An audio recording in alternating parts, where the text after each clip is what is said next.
Welcome to WOW, the Woman of the Week podcast series by PharmaVOICE.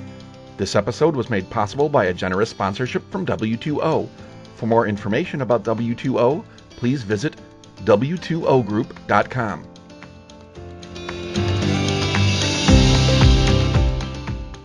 In this episode, Taryn meets with Elizabeth Pinto, Senior Director, Patient Services, Acadia Pharmaceuticals.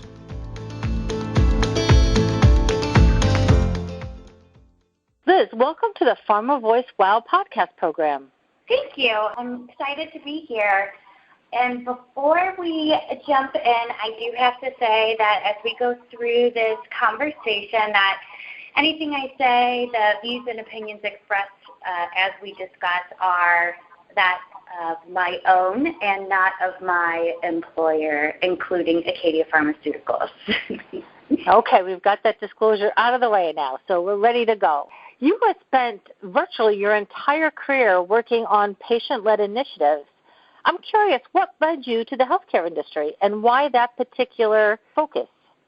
Yeah, so I think one of the things that piqued my interest growing up, I was very close to one of my uncles who was in the pharmaceutical industry. He was in sales, and he was very passionate about the work that he did. And so I think that initially piqued my interest in the healthcare industry as a whole. You know, when I had the opportunity to both enter into a marketing role, which is what my degree in college was. So I was, first of all, excited that I could use my degree. And then second of all, to enter into a career that had a deeper purpose that made a difference in other people's lives. You know, it was something that I jumped right into and was very excited about. And in terms of getting to the patient-led initiatives, you know, I had experience kind of across the board from HCP to channel.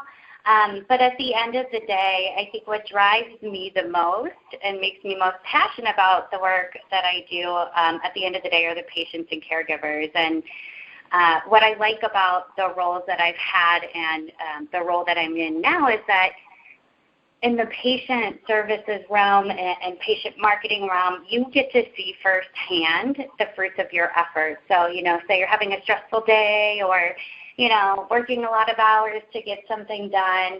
When you go to a conference or get a letter or a phone call and it's that of a patient themselves or a family member or caregiver and they're thanking you or hugging you because of what you have done to help them get on treatment, that is the biggest driver in repayment, and it makes an extra couple of hours in a week seem like nothing. So that's what drives me. So, you know, getting into a career that makes a difference in people's lives and have it as a career, it's a win-win for me. I love that. That's an amazing sentiment. I always say that people such as yourselves with such great talents could be working in any industry, but you chose the pharmaceutical industry to really give back, and I think that's so admirable and truly inspiring. Yeah, thank you. And you know, I used to joke about, well, you know, I could go into marketing, but and as you know, pharmaceuticals and the healthcare industry, it's highly regulated, it's complicated, you have to think out of the box. And, you know, I love a challenge, and I always think about, like, you know, selling gum or marketing gum just doesn't seem as fulfilling to me.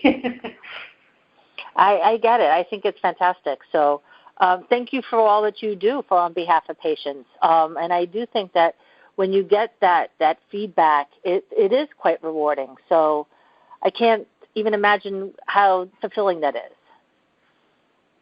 Oh, absolutely. And, you know, it's nothing. I used to always say that this is our business, but it's people's lives. And if there is anything that human to human we can provide to make someone else's journey just a tiny bit easier, we should absolutely do so. Excellent. It just is something that is fundamental belief. Yeah, it's great.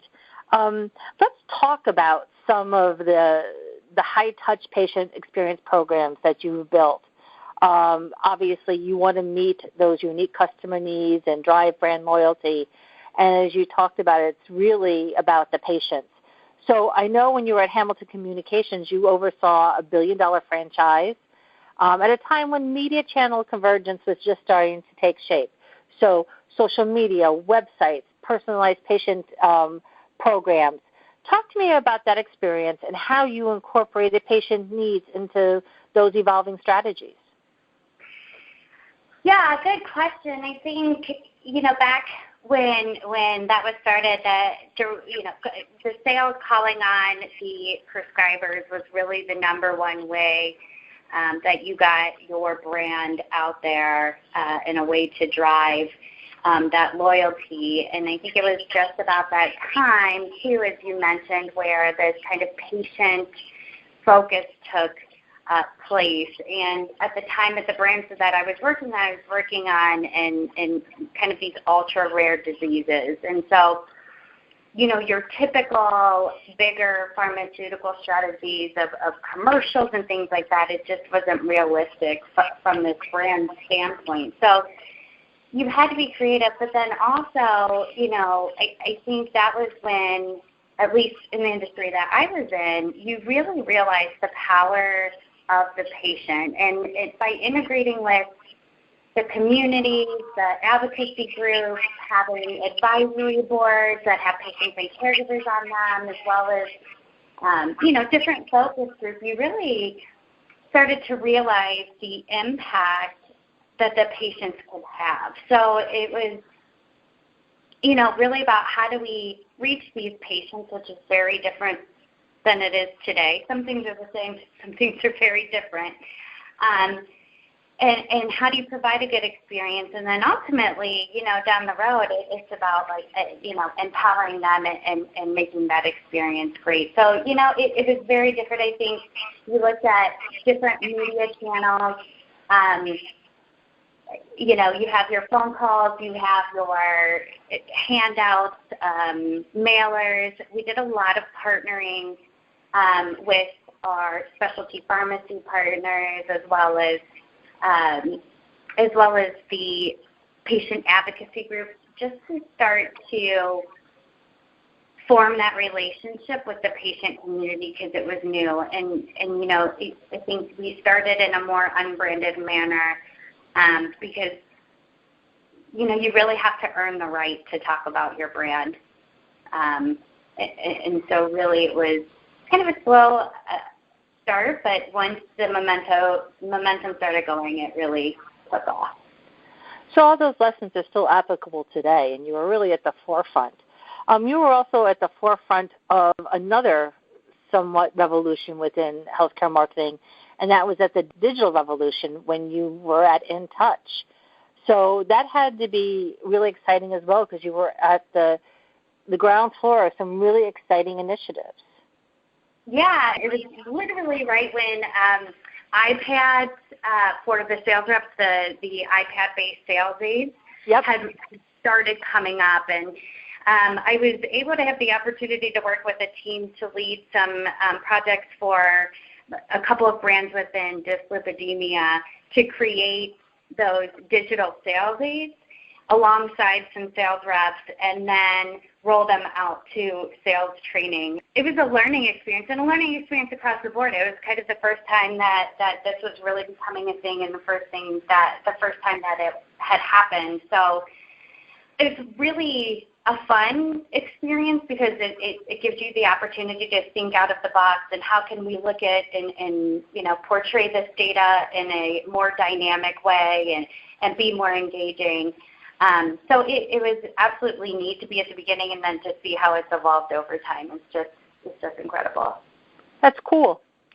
And then you moved from the agency side to the client side and joined Shire, ultimately being named Director of U.S. Head of Patient Marketing. Now, correct me if I'm wrong, but I think you provided strategic oversight for the patient engagement and patient services organization for the company's, $6 billion plus rare disease portfolio? So talk to me a little bit about that, because I know Shire is heavily involved in that rare disease space, and was also at the cutting edge of some of those early programs.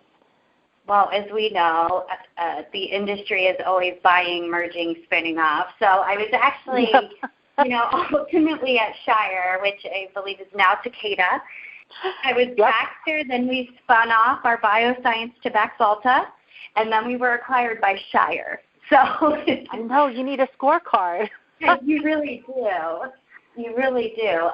So, I think that experience was incredible because, Baxter in our bioscience division, it was rare disease focused, and we were really creating our patient support programs and who we want to be at the time. And, I really had a great opportunity to join the team at Baxter and at the time patient and nurse marketing and really got to dig in and shape a support program that I think was probably the most rewarding, most interesting experience and incredible program that I've worked on.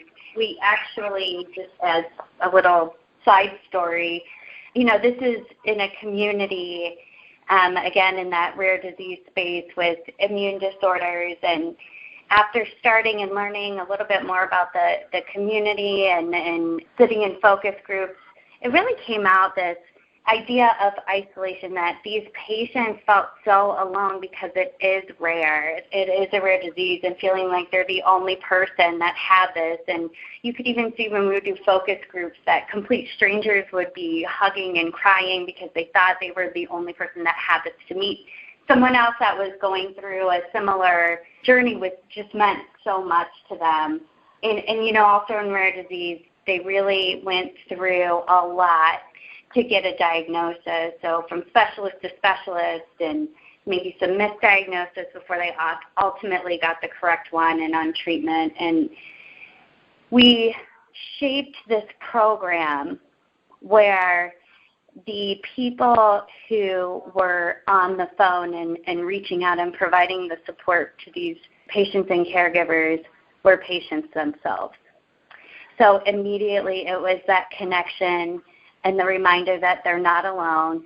They understand where this person has been. They walked in at least similar shoes to get to where they are.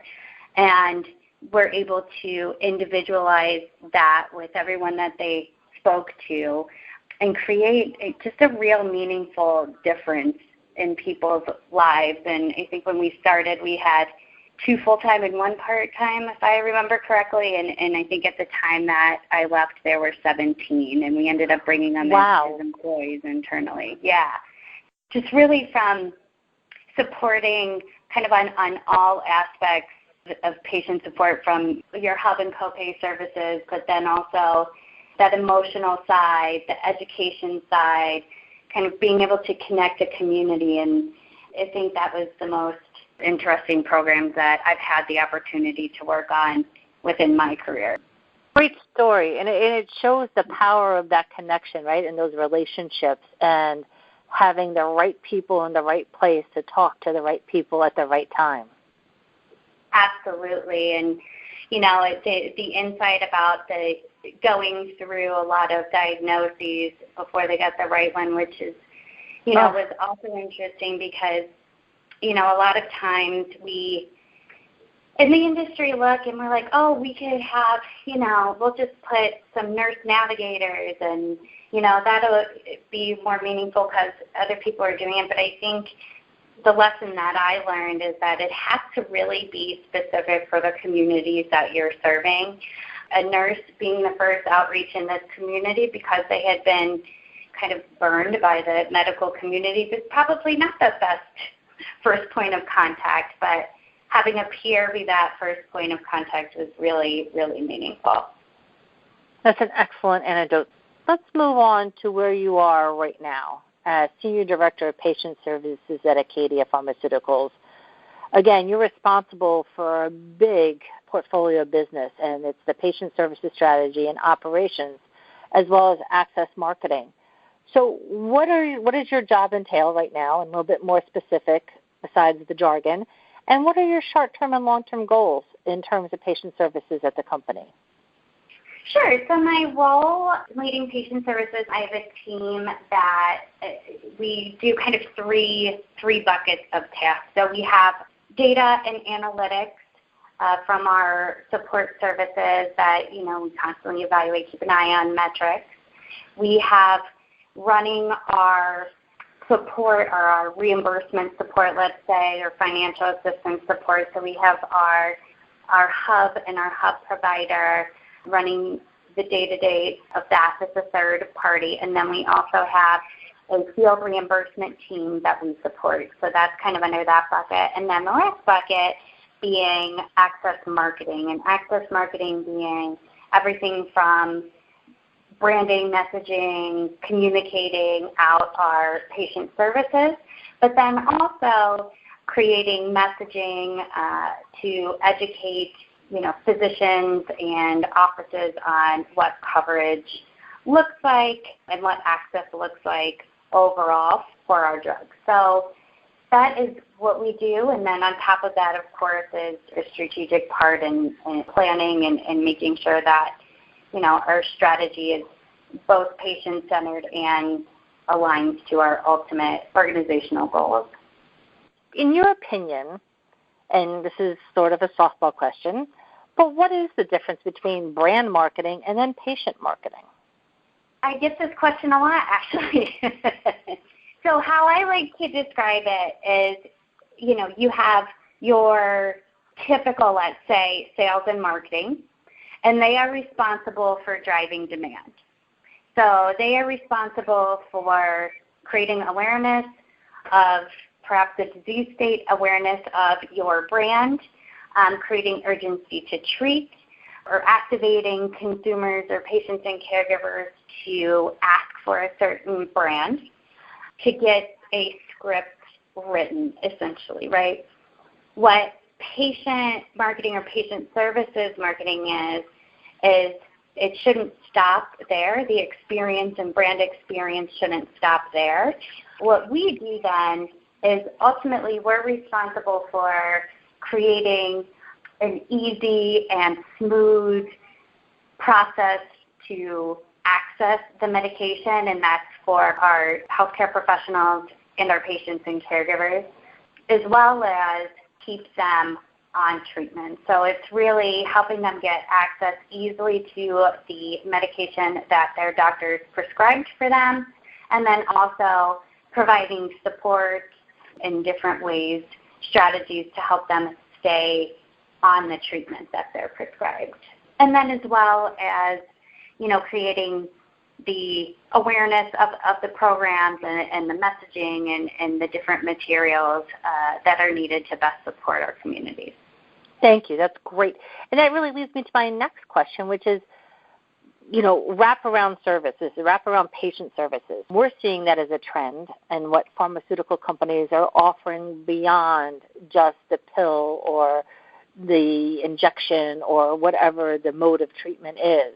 It's about making that patient experience with the treatment more comprehensive. Is that something you're seeing as well? Absolutely. With patient affordability, is an ongoing challenge, and you have, players like the insurance companies that seem to make it sometimes difficult or increasingly difficult for patients to get the medications or more expensive. I mean, look at the accumulator programs, for example. You have that in play. And then also you have the doctor's offices that have limited time and resources, because at the end of the day they have to, just based on, how our system works here in the United States, essentially they're operating like a business, and then we don't even touch on the pharmacy aspect at that point. So, right. I think given that and realizing the climate and constant changing policies, that support services that can help with coverage and costs are essential to getting patients the brands that they've been prescribed and helping them stay on their treatment. Agreed. To switch tracks a little bit here, let's talk about you. You have received a number of awards recognizing your dedication to patients. So I'd love to know, what motivates you to keep challenging the status quo and thinking differently? I think in general, just as a personality trait, I love a challenge, and I love building and fixing things. So those things, are what give me energy. But I think what motivates to keep thinking differently is first and foremost the communities we serve. I truly believe that if you do right by the patients, that the business will follow. So I think that's first and foremost. I think second is the teams that you work with and the people that you work with are essential to, keeping you motivated and challenged as you move forward. And one thing I've learned is that I used to say sometimes that I think my job is easy. I ask patients and caregivers what they would like and what they need, and then I do it. And I think, when you talk to your customers on a regular basis, they either tell you outright or they'll tell you, in other ways, whether it be nonverbal or other ways, what they need. And I think that's what keeps us thinking differently. It's like, okay, this is what they need. How can we meet those needs, or how can we support that? At the end of the day, we're all people, and I think that we can, come together and challenge ourselves to find ways to meet those needs, and, being open to that and looking to other industries and other companies that are doing things well are also ways to keep challenging. Closely working with, compliance and legal teams is super important, right? Because I think what I've found to be the most impactful is, if you go to your legal and compliance team and have a good relationship with them and get that down, and it's not a question of if we can do it, it's this is where we want to get to, how do we get there, right? Right. And then you can kind of build it together. Right, and you figure out the solution together. I think that's great. You talked about your team, so talk to me about your leadership style. How would you define yours? I don't know that I could sum it up in one clear style, but there's a few, I think, leadership styles that I pull from, one being the idea of servant leadership and helping the team to develop it and perform and putting the team first is one thing, that I really try to live by. Authentic leadership principles, that openness, honesty, transparency, and then, kind of principles of transformational leadership as well, just inspiring and motivating to continue to innovate, create change, to help grow and change and shape success.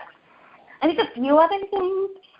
One is I always hire people smarter than me. I always hire people smarter than me, and I've learned also when you make other people look good and help other people succeed, it helps you as well. I think another one is investing in the growth and development of the team, finding out what motivates them. The same thing doesn't motivate everyone. So finding out what motivates them. I would say that I like to have fun and have a relationship with my team. So I think purpose-driven performance. I think you're very modest. I get a feeling from you that mentoring is also very important to you. And have you had several mentors in your life, and do you mentor folks right now? Yeah, absolutely. I think some mentors I've had, it's been more formal, and some has been more informal. And looking back, it's like, wow, they really helped mentor me and shape where I am. I think I've gotten so much both from an interaction standpoint, but then also from watching and learning by their example about, how to get to where they are and where they've been and looking up to them. I also think it's important from a career development standpoint, not just in terms of learning skills, but, ultimately you form deeper relationships with these people, and it opens opportunities in the future as well. And, I personally take a vested interest in people that I mentor or coach. I really like to pull people with me, to pull people up, recognize, get people recognized if they're in a different function for the hard work and skills that they have. So what's the one piece of advice, if you could go back, you would give to your younger self? I think that and this is something I tell my teams as well, my director of sports, is work will always be there. Yeah, it always is. Work will always be there. And, I think there was a time when people that are overachievers and just want to have everything kind of quote-unquote perfect, which we know that is not attainable, can work a lot and wear themselves out. And I think that you have to take time for yourself and your relationship outside of work. Work will always be there. And you can't wear yourself thin because you're not as effective either. So. Awesome. I couldn't agree with you more. It's always there somehow or another. It doesn't matter how long it's there. No. How long or short your to-do list is, it's always there.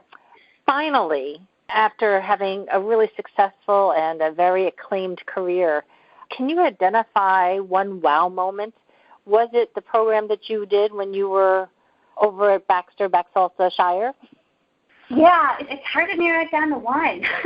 Yeah, I get it, but I'm going to force you to.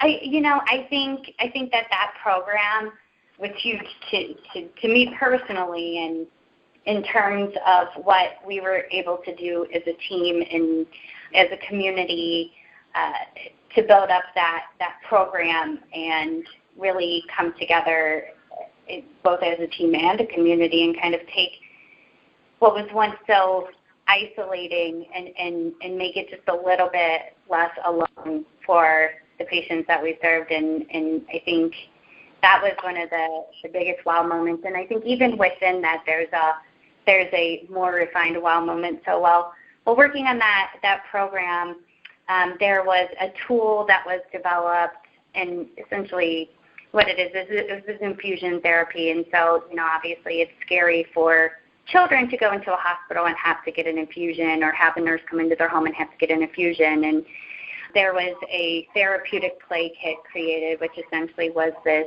bear called Iggy, and he had all human markers, so like elbows, knees, cheeks, etc. And then there was a kit that came with him that was all, it was real infusion supplies without the needles, of course.